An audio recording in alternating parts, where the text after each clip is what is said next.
သင်ကနိုင်သူလားရှုံးသူလားစမ်းစစ်ကြည့်ရအောင်လောကအမြင်ရမိမိကိုနိုင်ခြင်းသို့မဟုတ်စော်ကားခြင်းကိုပြန်လည်းမတုံ့ပြန်ပဲသီးခံခြင်းသည်အရှုံးပေးလိုက်သည့်လက္ခဏာတွေရဲ့အဖြစ်မကြာခဏသတ်မှတ်ခံရသည်သို့သောဓမ္မအမြင်ရမိမိစိတ်ကိုထိန်းချုပ်နိုင်ပြီးဒေါသမထွက်အောင်ဆောင်စည်းနိုင်သူသာတကယ်နိုင်သူဖြစ်ပါသည်သဘောသမကောင်းမှုလောဘသို့မဟုတ်လင်ငယ်မှုတို့ဖြင့်ပြန်လည်တုံ့ပြန်ခြင်းသည်ယခုဘဝတွင်ယာယီအောင်မြင်မှုရရှိတကယ်သို့ထင်ရနိုင်တော်လဲတရိယာတလျှောက်ကြီးမားသောအရှုံးကိုဖြစ်စေသည်ထို့ကြောင့်မိမိတို့သည်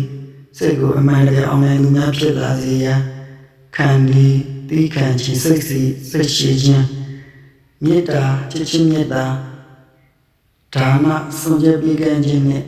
သစ္စာအမှန်တရားကိုဆောင်ထိန်ခြင်းတို့ကိုလေ့ကျင့်ပြိုးထောင်သင့်ပါသည်